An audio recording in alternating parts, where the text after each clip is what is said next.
ఏమంటే ఇప్పుడు వైఎస్ షర్మిల గారైనా, చంద్రబాబు అయినా సరే, ఇప్పుడు పవన్ కళ్యాణ్ అయినా సరే, ఇంకోడైనా సరే ఒక విషయం చెప్పాలి. ఇప్పుడు రాష్ట్ర విభజన జరిగింది ఎవరు? అసలు విభజన చేసింది ఎవరు?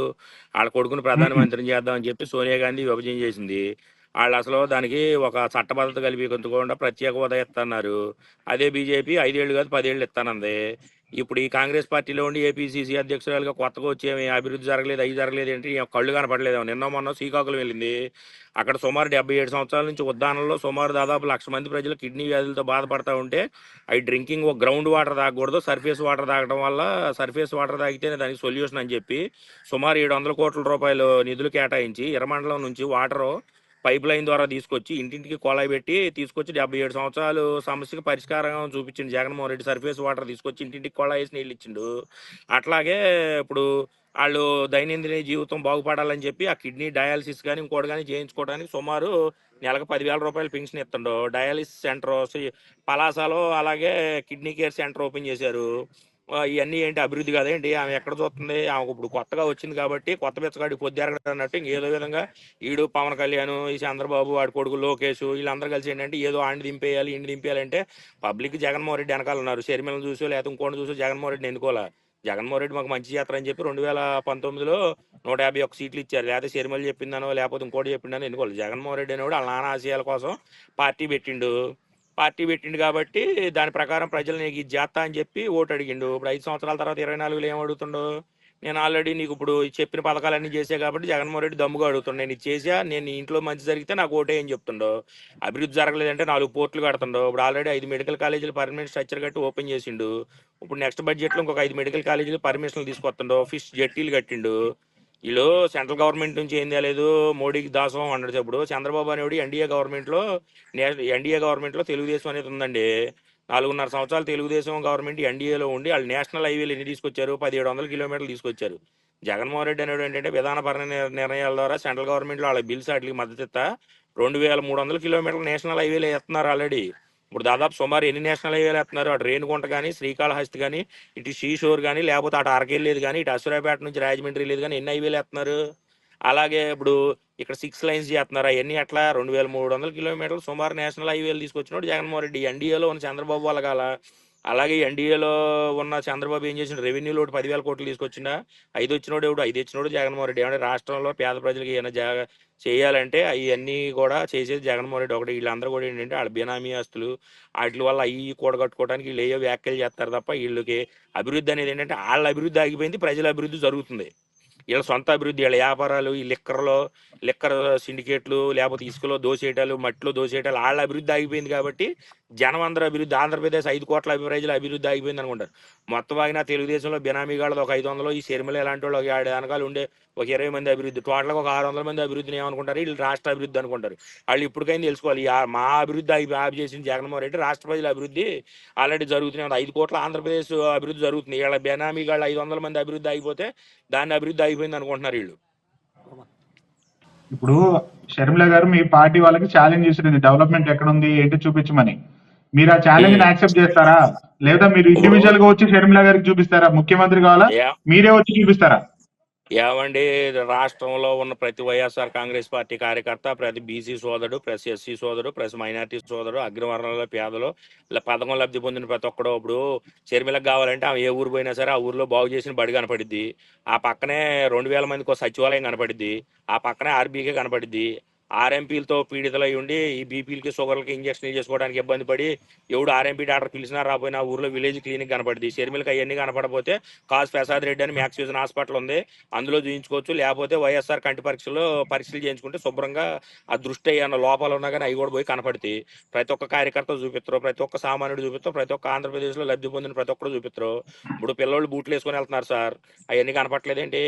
గవర్నమెంట్ స్కూల్లో పెద్ద ఇన్ఫ్రాస్ట్రక్చర్ క్రియేట్ చేశారు, డిజిటల్ క్లాస్ రూమ్ పెట్టారు, ఇంటర్నేషనల్ బ్లాక్లెట్ సిలబస్ పెట్టారు. అవన్నీ అభివృద్ధి కదా ఏంటి? ఏం అభివృద్ధిలోకి రాలేదు, లేకపోతే ఏం పదవులు రాలేదు, లేకపోతే ఆడు చంద్రబాబు గారు ఆడు బ్యాచ్ అభివృద్ధిలో రాలేదని చెప్పి అవి ఆగిపోతే అభివృద్ధి అయిపోయినట్టేంటి? ఇప్పుడు చంద్రబాబు ఊరు కుప్పం వెళ్ళమనండి, లేదా ఆడు ఉండగా 4 పెళ్లి పవన్ కళ్యాణ్ గారు ఊరు వెళ్ళమనండి పాలకొల్లు, అక్కడికి వెళ్తే అభివృద్ధి ఏంటనేది కనపడుద్ది.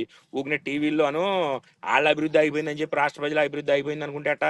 రమ్మని మా ఊరు రమ్మని గవర్నమెంట్ స్కూల్ చూపిస్తా, సచివాలయం చూపిస్తా, ఆర్బీకే చూపిస్తా, వెల్నెస్ సెంటర్ చూపిస్తా. ఓకే, ఇంకేం కావాలి అభివృద్ధి అంటే? ఇక్కడ మీరు గతంలో షర్మిల గారితో అత్యంత దగ్గరగా ఆవిడతో పాదయాత్రలో పార్టిసిపేట్ చేశారు. ఆవిడ ఇట్లా మారిపోవడానికి కారణాలు ఏమంటారు? ఏమంటే పదవి వ్యామోహం అండి. ఇప్పుడు ఇది అన్నకి ఇవ్వాలి, చెల్లికి ఇవ్వాలి, తమ్ముడికి ఇవ్వాలి, కొడుక్కి ఇవ్వాలి, లేదా బామ్మర్దికి ఇవ్వాలి, లేదా బామ్మర్ది రెండో అల్లుడికి ఇవ్వాలంటే ఇదేంటి?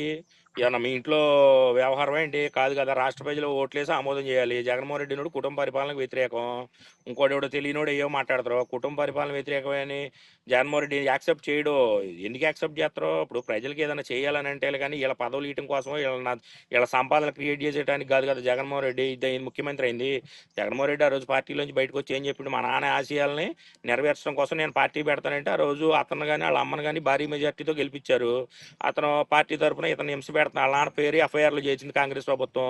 దానికి వ్యతిరేకంగా రాజీనామా చేస్తే 18 మంది ఎమ్మెల్యేలు పోటీ చేస్తే 16 మంది బై ఎలక్షన్లో గెలిపించారు. ఆ తర్వాత ఎలక్షన్లకు వెళ్ళిండు. 2014 ఎలక్షన్లో మా నాన్న పథకాలు కంటిన్యూ చేస్తానంటే వేరే వాళ్ళు ఒక ప్రధానమంత్రి అభ్యర్థి, ఒక పెద్ద ఫిలిం స్టారు, ఒకడు 14 ఏళ్ళు 40 ఏళ్ళు ఇండస్ట్రీలు అందరూ చెప్పుకుంటే జగన్మోహన్ రెడ్డి 1.5% ఓట్లతో పోయిండు. ఆ రోజు 67 మంది శాసనసభ్యుల్ని 9 మంది ఎంపీలను ఇచ్చారు. ఆ తర్వాత మళ్ళీ వాళ్ళ ప్రభుత్వం చూసే విక్స్ అయిపోయింది. జగన్మోహన్ రెడ్డి ఏదో ఒకటి మా పేద ప్రజలకు చేస్తారో రాష్ట్ర ప్రజలకు చేస్తారో అని చెప్పి ప్రజలు డిసైడ్ అయ్యి అతనికి 22 మంది ఎంపీలను ఇచ్చారు, 151 మంది ఎమ్మెల్యేలను ఇచ్చారు. ఓకే, అది అతని కష్టంతో ఏర్పడింది. జగన్మోహన్ రెడ్డి అనేవాడు వాళ్ళ నాన్న ఆశయాలు నెరవేర్చడం కోసం రాష్ట్ర ప్రజలు అతను నమ్మారు. అంతేగాని చెల్లి వస్తుంది, తమ్ముడు వస్తుంది, అన్న వస్తారంటే ఇప్పుడు వీళ్ళు వస్తారని ఎవరు జగన్ వెనకాల రారు. జగన్ రాజశేఖర రెడ్డి చేసిన మంచి వల్ల జగన్ వెనకాల జనం వెళ్ళారు. జగన్ అనేవాడు ఆ నమ్మకాన్ని నిలబెట్టుకుని రేపు 24 ఎలక్షన్లోకి వెళ్తుండో. ఇప్పుడు ఈ అమ్మాయికి పదవి, వాళ్ళ ఆయనకి పదవి, లేదా వాళ్ళ బామ్మర్దికి పదవి, లేదా వాళ్ళ తోళ్ళు పదవి ఇటని పార్టీ పెట్టలా జగన్. ఓకే, జగన్మోహన్ రెడ్డి అనేవాడు సామాన్యుడికి అతి సామాన్యుడికి అధికారం కట్టబెడతారు. వాళ్ళకి ఎమ్మెల్యేలు ఇస్తారు, ఎంపీలు చేస్తారు. వీళ్ళందరూ ఏంటంటే ఆ జగన్మోహన్ రెడ్డికి మంచి పేరు వస్తుందని అక్కస్తో ఇంక ఈ బుడబొక్కల బ్యాచ్ తలా 10 మంది పోగారన్నమాట. ఆ బజార్ నుంచి ఒకడో, ఈ ధర నుంచి ఒకడో, వీళ్ళందరూ పోగా ఇంకేదో ఒకటి చెబుతూ ఉంటారు. అభివృద్ధి జరగలేదంటే ఎందుకు జరగలేదు, ఎక్కడ జరగలా, వీళ్ళ ఎవరు అభివృద్ధి ఆగిపోయిందంటే నారా లోకేష్ అభివృద్ధి, లేకపోతే రాజకీయంగా ఏదో పదవులు చేద్దాం అనుకున్న షర్మిల అభివృద్ధి, లేదా ఎమ్మెల్యే అయిదాం అనుకున్న పవన్ కళ్యాణ్ అభివృద్ధి, అది అమరావతిలో 5 లక్షలు 10 లక్షలకి ఎకరం కొట్టేసి కోట్ల రూపాయలు అమ్ముకున్న ఆ చంద్రబాబు నాయుడు సామాజిక అభివృద్ధి తప్ప అతి సామాన్యుడు, పేదవాడు, రైతు ప్రతి ఒక్కటి అభివృద్ధి జరుగుతూనే ఉంది. వీళ్ళు ఏంటంటే వీళ్ళ 500 మంది అభివృద్ధి అయిపోయిందని రాష్ట్ర ప్రజల అభివృద్ధి అయిపోయింది అనుకుంటారు. అట్లేం లేదు, బ్రహ్మాండంగా జరుగుతుంది అభివృద్ధి. సార్ ఇప్పుడు మీరు ఆల్రెడీ సోషల్ మీడియాలో బాగా యాక్టివ్ గా ఉంటారు. ఒక చర్చ జరుగుతుంది, నారా లోకేష్ అమెరికాలో అరెస్ట్ అయ్యారని. అది ఎంతవరకు వాస్తవం, ఏం జరిగింది? అతను గత 10 రోజుల నుంచి ఎక్కడా కూడా కనిపించట్లేదు. దాన్ని ఎట్లా తీసుకోవాలి, ఏం చూడాలి?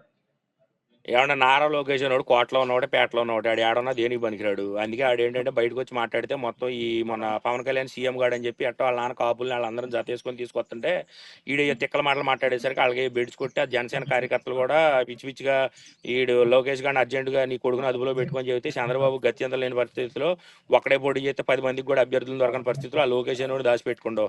ఆడు ఇంట్లో ఉన్నా, కోటలో ఉన్నా, పేటలో ఉన్నా ఆడి వల్ల జీరో. ఓకే, ఆడిని ఎదరబెట్టి ఎలక్షన్కి వెళ్తే మామూలు వాళ్ళ నాన్న కుప్పంలో ఓడిపోతారు. ఇంకా ఆడు కన్నా ప్రచారం చేస్తే ఆడు కూడా ఓడిపోతారు. కాబట్టి ఈయన ఏంటంటే గంప కింద కోడి పెట్టలా దాచారనమాట. ఇది ఏంటంటే అదిగో కోడి ఇదిగో కోడి అంటారు తప్ప ఇటు దేనికి పనికిరాడు అనమాట. అందుకే ఈయన దాచిపెట్టారనమాట. లోకేష్ బాబు అక్కడ ఉండో, లోకేష్ బాబు ఎక్కడ ఉండో, ఆడు ఎక్కడ ఉన్నా కానీ ఉపయోగం లేదు. ఎందుకంటే ఆడు పోటీ ఇప్పుడు మీరున్నారు సార్, ఊరు సర్పంచ్ కొడుకు ఊరు సర్పంచ్ అయితే వాళ్ళ నాన్న 14 ఏళ్ళు ముఖ్యమంత్రి చేస్తే ఇటు ఎమ్మెల్యే ఓడిపోయింది అంటే ఇంక ఏంటంటే ఈ మాట. అట్టాగే సీనియర్లు కూడా తిరుగుబాటు చేస్తున్నారు అనమాట. తిరుగుబాటు చేయడం వల్ల ఏంటి, ఈయన చూపించి ఈయన ఫ్రంట్ ఫేస్ గా పెడితే ఈయన చూపిస్తే కనీసం పోటీ చేయడానికి క్యాండిడేట్ ఎవడు రావట్లేదు అనమాట. ఎందుకంటే సొంత సామాజిక వర్గం కృష్ణా జిల్లాలోనే ఈ రోజు కూడా ఎంపీ అభ్యర్థి, ఎమ్మెల్యే అభ్యర్థులు దొరకాలు కొట్టుకుంటున్నారు. ఈ లొకేషన్ ఫ్రంట్ ఫేస్ పెడితే వచ్చే 10 సీట్లు కూడా రావని చెప్పి ఆయన కప్పిపుచ్చారనమాట. అంతే. Okay sir, thanks for joining us. Okay అండి, నమస్కారం.